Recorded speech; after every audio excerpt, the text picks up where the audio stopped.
We're on. Okay. Yeah. Life is just seems to be getting more insane as the days go by. Um, Yeah. I don't really know how to say this except to just kind of give the facts. May 25th, an officer put his knee on a man named George Floyd's neck and he killed him. Mhm.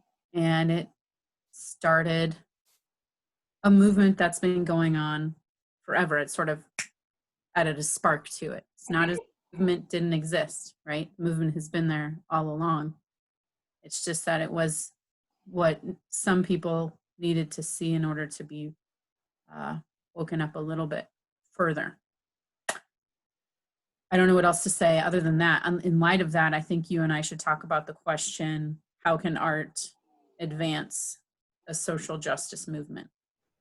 Yeah, well, I think the Black Lives Movement started in 2013. That's what I saw online, and so from there, it's been steady. It's been really steady, but I think this bold, horrific action that we all witnessed sparked a big fire in the world. And so I want to start out with JFK, the great president. He says, Mhm. we must never forget art is not a form of propaganda, it is a form of truth. So for Mm. me, and then there's this other quote, how can you be an artist and not reflect the times? That's from Nina Simone. So it's like art moves movements, social justice movements, by showing the truth. And also, I was thinking about it too. It's like these movements are filled with a lot of pain and a lot of anger. And so, art also is a way of expressing emotions in a very healthy way. And it also uncovers emotions that you can't even talk about. You know what I mean? What lays Yeah. below pain, grief, what lays below rage, anger. There's feelings that we don't even have words for, but art Yes. has a way of communicating those and then showing people like, oh, I expressed it. You know what I mean? Now I can Yeah. kind of figure out what it is. Yes. Yes. Yeah. I do. I think if we're obviously you and I talk constantly about how art is this tool for communication, not only with yourself, but your community. And I think that is the power of social justice art that is, it's targeted towards getting a message out. And I'm not going to assume why anybody makes the art they make in terms of um, Mhm. that regard. But I do think that they're doing two things, right? Like you were just talking about, they're basically putting their putting their devastation, their heartbreak, their sadness, their fear, they're tired. I mean, just everything onto a wall, a piece of paper, a canvas, a sculpture. They're putting it on there and then they're putting it out there. And then you and I are seeing it and we're connecting with it. Yeah. That's so important, right? And I think that it does. It speaks the truth, but I think art speaks like if it's genuine, it speaks your personal truth, and then it can become universal because someone like you or I can walk up to it and just be stopped by it and turn a corner and just be like, oh my, I get, like, wow, I never thought about it that way before. Like I've been thinking a lot about the protest signs that people have been writing, Mhm. language that they've been using, and to communicate their ideas. Like there's a photograph going around of like we when we said Black Lives Matter, we didn't mean only Black Lives Matter. We meant all lives can't matter if until Black Lives Matter. And it's like, that seems like a simple thing to write down, but I think it'll reach a lot of people who might not have necessarily thought that before. That's why I think it's just important to make it and get it out there. because you never know who you might reach, who might not necessarily have thought something before. Yeah, I think Seeing this, as you can see. yeah, I know. I think this is a hard conversation to be had, because it's not easy to talk about. It needs to be talked about, but it's not like when Definitely. I was thinking about our podcast today, I was like, it's a really tough subject to get your soul around. You know what I mean? Yeah. Well, I mean, you and I we're connectors. Right, That's what we want to do. right, We are community outreachers. We're at the service of our community. We use art to connect the community, to have conversations that they may not have otherwise, because we know that when people do that, they're bonded forever. And that is life. right. That's the whole point, is Yeah, connect, right? yeah, And so I think it's troubling for me, it's troubling to watch a world that has so much potential feeling as though it's falling apart, right? But the social justice art gives me hope. The murals that are just popping up of George Floyd are amazing, and they're powerful, and they're delivering a message to people that maybe they don't even want to hear it, and they're there, and you have to. That's the thing. That's the thing, is that we have to have this conversation, yeah, and we have to not stop having this conversation until something changes, right. and that's what to me, that's what social justice art is, right?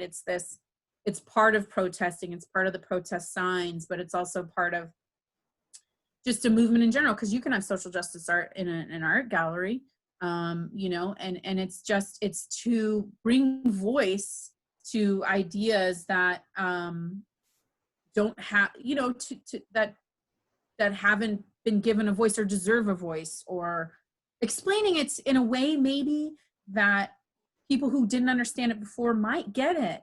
Or I also, like, on the car drive home today, I was just thinking, it's a way of putting this ginormous complex idea and not simplifying it, that's not the right word, but really putting the impact of it, and that's powerful. That's why art, Yeah. so amazing. I know. A couple things are coming up. Art transcends boundaries. It transcends the color of our skin. You know what I mean? Like it comes from the subconscious. So it's like it transcends almost the ego on some level if it's raw, authentic art. And for Yeah. those murals of George Floyd, those are, which is amazing if you think about it. They're like altars of reverence to his life. And so if you really think about the complexity of it, the movement is Black Lives Matter. He was Right. murdered, in front of Yeah. the world. Yes. And now artists are putting up these centers of reverence for life. So it's for all life. Do you know what I mean? If that makes Yes. sense. It's like, Well, it's happening. It's not just happening in his state. It's happening across the United States. It's happening across the world. Syria. Just across the world that are basically, they're putting up altars to an innocent life, but also altars to an idea, Right. to make a statement, right? And when you start to create these symbols of social justice movements, right? Like, so basically George Floyd's face that everyone has been painting is almost becoming an iconic symbol for something. And then the more you see it, the more impact it has on you, right? It's a show of solidarity, but it's also the show of, like, impact. And it's a way of spreading a message, right? They're spreading a message by using an image. George Floyd's, to me right now, when I've been ingesting the social art that I have been seeing pop up most recently, let's just talk about what's popped up because of George Floyd's murder, is basically his face is becoming, or moving towards, because this is another reason it's hard to have this conversation, because we're, like, right in the middle of it. But I feel like his identity, his face, is turning towards a movement of I don't I don't have the right words for it because I'm still processing it, but it's this, I don't have the, I need to make art. I feel The it's right words. reverence is what comes up to me. Reverence, you know, like Like life. maybe, yeah, It's, I mean, that's what I'm feeling, because people are going to these murals of George and putting flowers down. right. They're expressing their grief. They're expressing their pain. They're probably writing messages. I mean, Yeah. just think about it. You know, it's like, I love sacred sites. You know what I mean? Because Yeah. they're pilgrimage spots where people Right. go and they give reverence. It's definitely what they're being turned into. Sacred. Right. So I imagine. Yeah, maybe it is. It's a life. Yeah. It's, sorry, I didn't mean to interrupt, but it's the Okay. symbol that life is sacred. That's what you're. Yes, yes. And I have a feeling if you go to one of those sites, the energy there will be like visceral and palpable, you know what I mean? And it could be too much. You know what I mean? Yes. I mean, just because people are Yeah. really, it's giving people this space, a sacred space to lay their grief down, you know what I mean? And to fight the inequality and the injustice that is so raw and apparent right now. And that leads to, like, it's so weird because the police are being so violent against protesters. It's just so, we're in this world of craziness. Nothing really makes sense. You know what I mean? This is it's a movement that Black Lives Matter, but then you have these police that are actually creating more violence upon the movement. And it's like, it's so murky. And I think that's where art needs to come in to bring clarity. Because I mean, thinking about art as a tool of communication, awareness, it's a call to action, and it's talking about this big issue right now, and how can you affect positive change? I think that's the power of art. Yeah. So I mean, I think that it's interesting. This idea of and this just popped in my head about a symbol, right? So the symbol of kneeling has had this interesting attachment to it for a long time. I mean, you know, for monarchies and whatever you want to have to, but for movement, right? You can, you know, most people would attach Colin Kaepernick to the first, like, kneeling, right? So he started kneeling during the national anthem during football games. That made like a huge uproar, and you had to, you know, people pick sides, and there's a huge movement for that. And then basically you have that for the movement, and then the cop kneeled on George Floyd, right? So kneeling becomes like this. What kind of symbol does it have then? And now you have cops and political people in public service kneeling in front of protesters. So there's been this whole, and you know me, how I look at everything almost like this, almost like an art experiment in itself, or an artwork, kind of. And just the symbolism of all of that being combined together is something I've just been on a theoretical level kind of thinking about. And I don't know where to go from there, but that just really popped in my head. And I just think I think in social justice art, you find a symbol, or you find an icon, and you kind of push that forward in order to spread a message. And I do think, like, you know, I was thinking, man, how could we get people, because I've been thinking about Koreatown Northgate quite a bit, because that was a neighborhood at a time that we went into, and there was definitely some tension in that neighborhood. Obviously nowhere near the tension that they're feeling in George Floyd's town right now, but you know, we went in with our art cart, and people sat down together and they made art together. And you know, you and I started to notice that people who would not even have looked at each other on the street were casually talking about their lives together, and the connection that caused. And I've been trying to find a way of, like, how could you combine that with a social justice movement? Like, could you start passing out pieces of paper and stuff to people and have them make art, you know, like what would happen? What would happen if a bunch of protesters took an art break? Oh my God, that would be amazing. You know what I mean? Or the police officers that are willing to kneel, that aren't being violent, because not all of them are being violent. A lot of them are trying. And right. What if they took an art break with them? You know, Mm-hmm. all just decided to sit down and do that.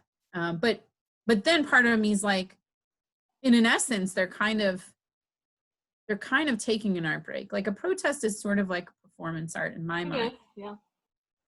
And so maybe the chants are their art break. And but I'm just trying, I'm trying to find a way for connection between the two sides that are clashing together, right? Yeah. Like social justice art can connect people who are supportive and may not have the means or the personality to march in a street. We're all not marchers. Some of us do different things, and I think it's fabulous. That's what makes us human. So I have a question for you. So you're not a marcher, and you wanna make an impact. You want to have your voice heard. Basically, that's what art does too. It makes your voice be heard, right? That's really the essence of it. So what are other ways that people can, express themselves for the movement and for positive change, Yeah, I think that, I'm not a marcher. I am not I'm not someone, it is not my, it's not my, in my, I don't know what to say. It's just not how I help, right? Right. I help by doing things like what you and I are doing. I help by trying to get more people to make art in order to make themselves better, or understand themselves better, or understand the world better, right?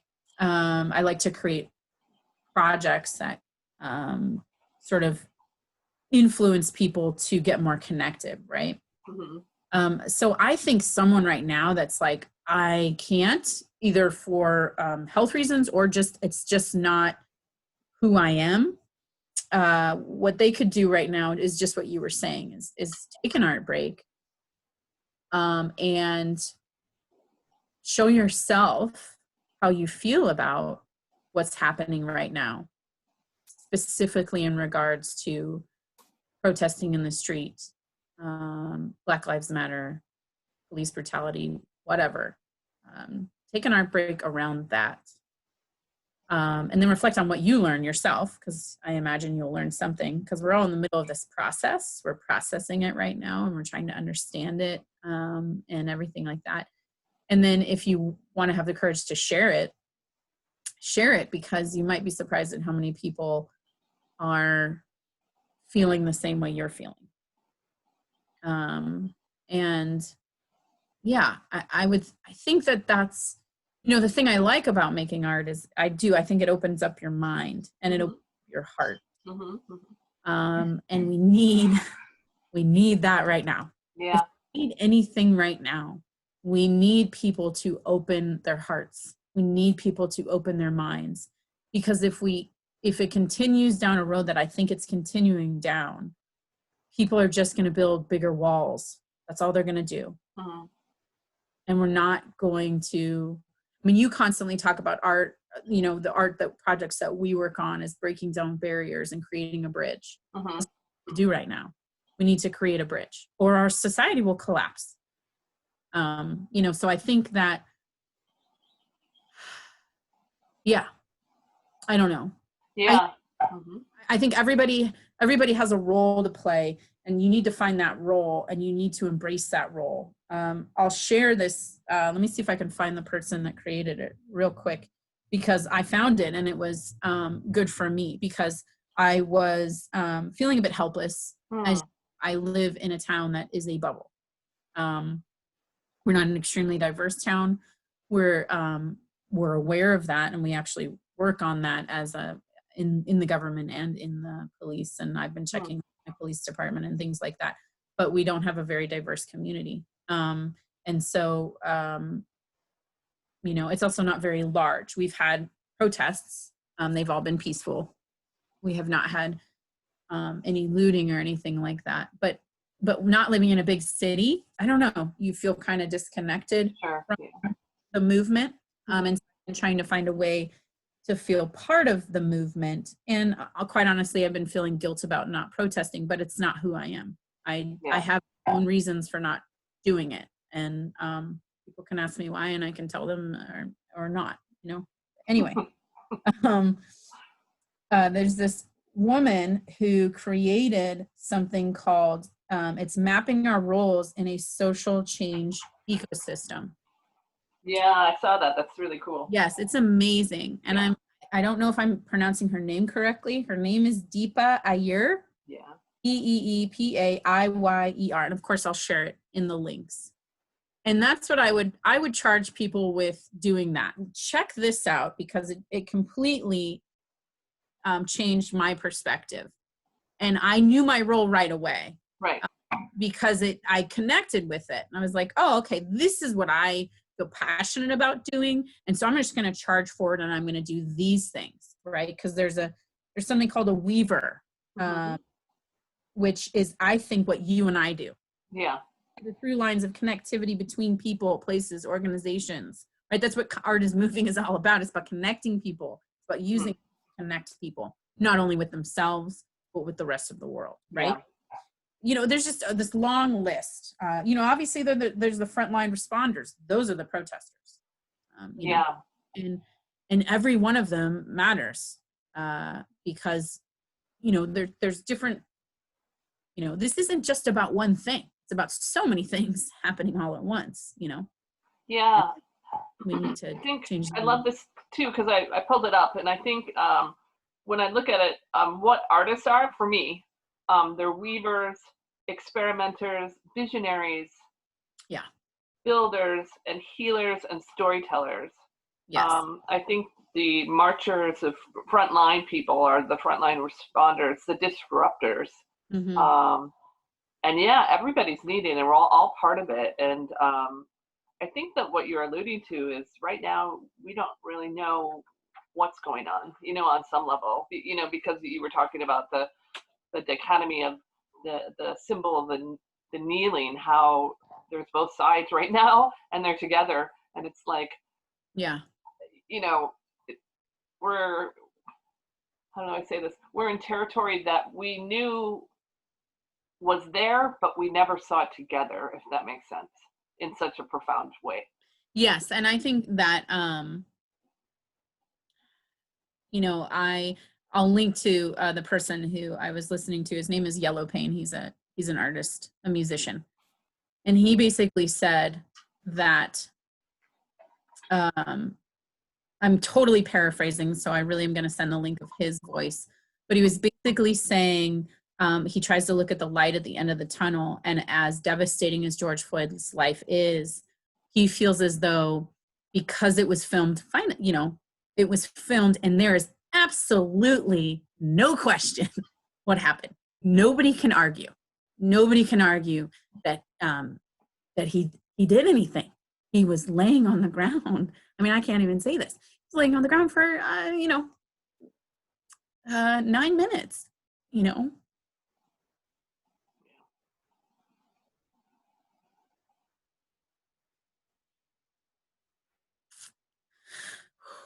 Yeah, it's big stuff. It's huge, Lauren. And anyway, he said, finally people will see. And I think that's what you're alluding to. Yeah. Is that it's opened people's eyes, right? And what the social justice art will do, right, is they will, right, when they say, never stop saying their name, you'll see his face everywhere. Right. And it will remind you, it will take you back, right? Because visuals are so powerful. Right. And I think maybe that's what it is. Maybe his face is there. Just if you keep putting his face in front of people, they have to face it, right? You have to face it. Face it. Yeah. It's giving voice to the void, right? Yes. Yeah. right. And I think it's interesting you talked about that you're in a bubble in a small college town. I think as humans form little bubbles, do you know what I mean? And you Yeah. form bigger bubbles, which is your your friends and your family, and you don't really go outside.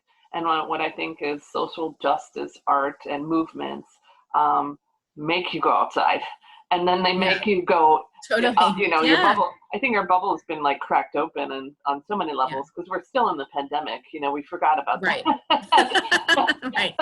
It's we're Yeah. still 108 people. 108,000 people have died in a Yeah. matter of months. Yeah. And even that, like protesters are going and not in fear of that. Do you know what I mean? That's not even Right. on their radar. So it's very Yeah. fascinating. Yes. Yeah, it's so social justice art can give voice to the voiceless, give voice to the void, and in just Yeah. like the overwhelming emotions that you have right now, you know what I mean? To Right. filter those into art will help you cope, because another thing that we're not even like talking about too, peeling this onion, which there's so many layers, is Yes. our mental health. Oh You God. know? Yeah. Yeah. Everybody's mental health of witnessing the violence. Right. I mean, I know I'm not a marcher either, because when Trump got elected, we went out to the LAX, the airport, and there was tons of people protesting, and I had a sign, but I just started crying because Yeah. the Right. emotions, it's just like, Right. oh, this is so powerful, and I couldn't, Yeah. I'm an empath, so I can't. You feel the room. Yeah. I No. feel the room, so it's Yes. really Yes. tough for me to go there, and I think a lot of artists are empaths. I think they feel the room, they feel the emotions, and I think that's why they do it through visuals or through Yeah. dance or through song, because it's like that's Yeah. that's the channel that they have to go through. So I Right. feel like as Totally. everybody's trying to process this, what is your channel? I mean, you got to figure out Yeah. a channel, and Yeah. that's where the tool of art comes in handy. Yeah. So, I mean, I think that, right, if you think of all the emotions, right, we've been asking people. It's interesting because our last question is about art connecting us, right?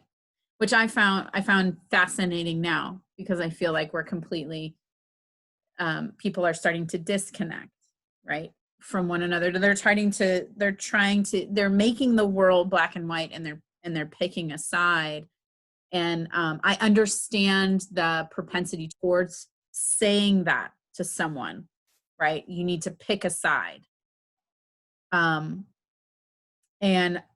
I think we need to find a way to connect people who might be creating this huge divide between themselves right now. Art is one of those ways that they can do that, right? A lot of people have been suggesting a lot of art. A lot of people have been suggesting books to read, movies to watch, documentaries to watch, music to listen to, right? All of these are artists, visual artists. I've been thinking of the visual artist Kara Walker, who's been talking about race for who knows how long, decades, right? And that's like bringing those folks to the forefront, and really actually paying attention to what they might be saying, right? Yeah. And I think that's I'm hoping that's the power of social justice art, is that it, for this particular situation, right? We know that social justice art has aided movements in the past, and we know that for sure. And I think it's because it creates this sense of clarity of an idea. It also creates connection, because people can connect with a visual or intimate or a tone that's delivered through a social justice art, like a mural or a protest sign or a performance given in a gallery, I have a question and Yes. something I want to reflect on. So, okay, a lot of social justice art is popping up, fabulous, you know, it's fabulous. Thank God. They got us, right? Right. To take an art break, how do you really get the most out of absorbing it? Like, for example, I feel like when people look at Banksy, he's a social justice artist. They don't really Mhm. get what he's saying a lot of times. They think it's more of like a trend or something cool. So how do Yes. you know what I mean? Do you see what I'm Yes. coming? Even like a Mhm. Shepherd Ferry, powerful work we use in an exhibition of ours that we Right. He gets labeled as sort of a, what would you label him? It's sort a of like, pop artist, kind of. yeah, or just like that there's I think it's when you use humor. You know, Banksy uses humor, and so does Shepherd Ferry. Yeah. And sometimes humor is such a great way of getting in, right? Because it kind of relaxes people a little bit. But sometimes I think that people don't go down that layer of that onion that you're talking about. They don't peel the onion completely away, right? They only go down that first layer of humor. So how can people, so you're talking about people who are interested in understanding social justice art a little bit more? I'm thinking that's a beautiful art break because, you know, Yeah. to really understand the movement and the depth of this in terms of emotions and in terms of the oppression and the Yes. wrong and the injustice, how can I approach, or how can we give people a guide to approach a mural and get the most out of it, you know, the Okay. most Yeah. healing. Yeah. All right. Here's a homework assignment, an art break homework assignment. So a lot of people probably won't be able to go physically to the places where those murals exist, but obviously people have been recording them through photography and posting them online, because a lot of this movement is online right now because of COVID, but also because of the power of connection through social media and things like that. So I would assign someone to, because the average American looks at art for, what is it, 3 seconds at a museum, the last time someone decided to do that study. Okay. So I would challenge someone to take a visual art break today, and find one mural that has been created since May 25th because of the death of George Floyd, and set a timer for, I would say you can start with 5 minutes, because that'll feel like an eternity to a lot of people. And kind of get away from other distractions, right? Close yourself off in your closet, your bathroom, your bedroom, wherever you can go, where someone's not going to bug you. And I would look at it.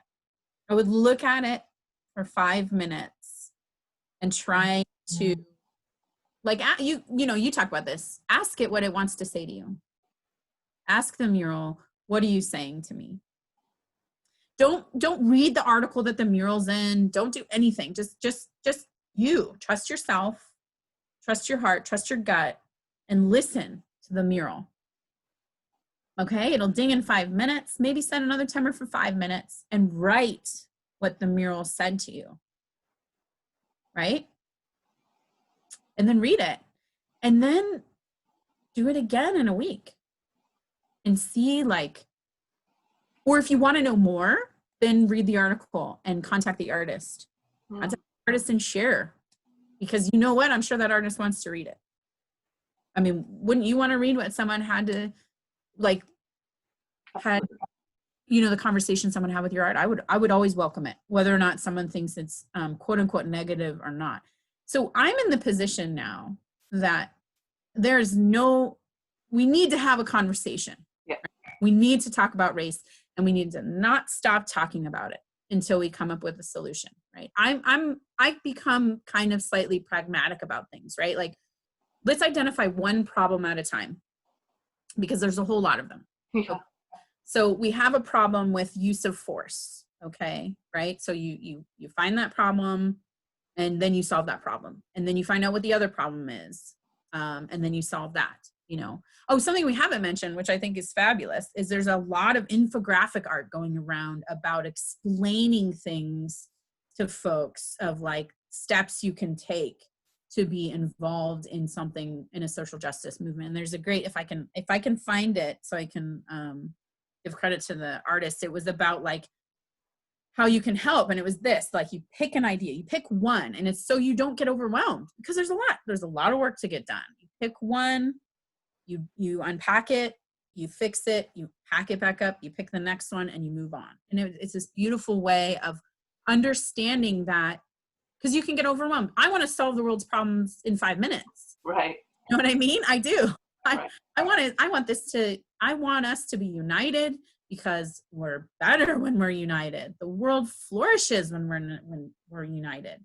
When your community is connected, you can do so many things. Like you and I know the power of collaboration. Right. It's unstoppable. Yeah, right? for sure. But that's not going to happen. So you got to pick these things, and you got to just chip away at it.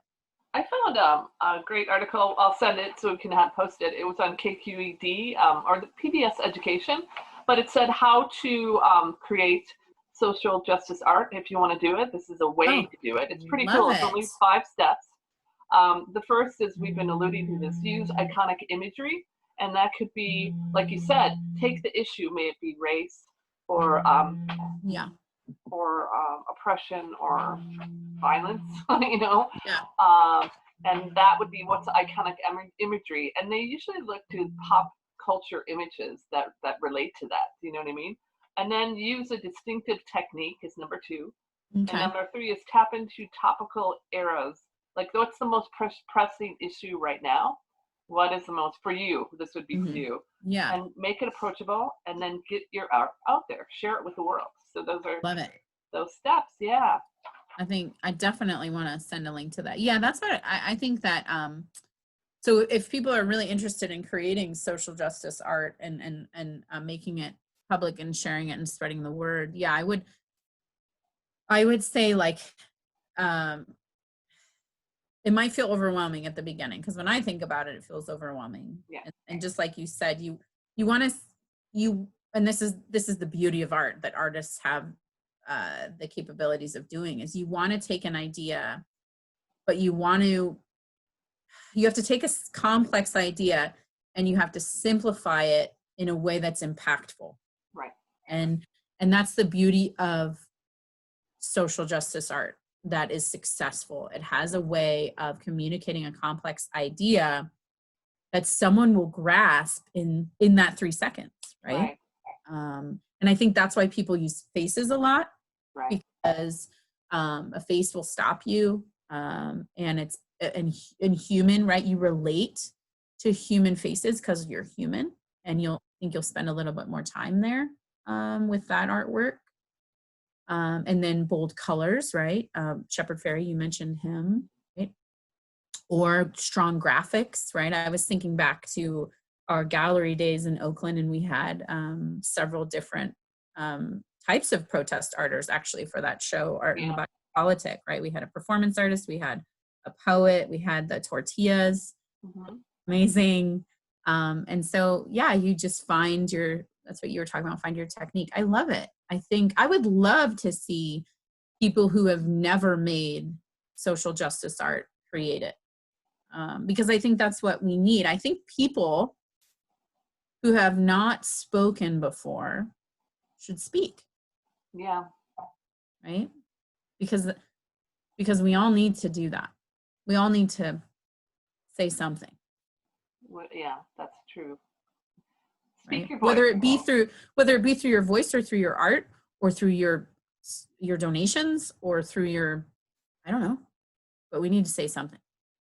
Yeah, and I believe there's a big light at the end of the tunnel.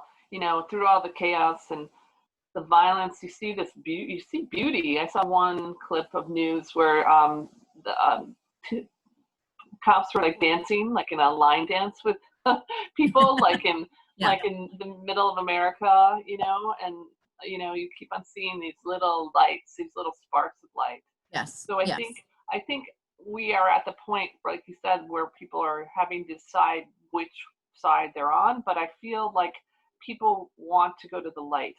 That's human nature. We want to live in harmony. We want to live in beauty. We don't want to live in fear. I mean, if you think about it, no one wants to live in fear. Right. Like, does anybody actually think that people want to be protesting? Exactly. Especially during a pandemic. Right. I mean. So I feel like as this continues, more sparks of light are going to come out, and we are going to evolve. Our society is going to evolve consciously to a higher level, you know? I mean, because it's so interesting. We could go to the fear route and we could destroy ourselves and everybody Yes. along with them, like the Yeah. sinking ship, right? We could go that Mhm. way, or we can go to the sparks of light where art Yes. resides and where Yes. beauty resides. Right. Yeah. Yeah. Okay. All That's right. a conversation, but thank you. I always feel better after our conversation. I know it's really big stuff, but I think you're right. Everybody needs to talk about it, and everybody needs to share their feelings and make art. Yeah. And if you don't understand, if you don't understand them, wow, what a great time to take an art break, Yeah. Yeah. because these are heavy. These are heavy emotions. And there's a lot of them. There's a whole bunch of them. And art really helps you process those. Whatever you do. I mean, doodle, whatever. Or write. I've been doing, or type. I mean, if you don't feel like writing, type, record yourself. I don't know. Just do something, stream of consciousness, where you're not thinking. Don't overthink it. Don't try to intellectualize it. Just feel it. Feel it. That's beautiful. That's pretty. I know. I find myself doing that, like not listening to your ego, but just writing intuitively or drawing intuitively and pushing paint around just to push it around, or take clay just and feel it, and then, I mean, and then you express it, and then discover what are other emotions, because there's a lot of emotions that we don't even have words for right now. Right. Right. Yeah. I agree. Yes. All right. I like it. Join our conversation and make art. Yes.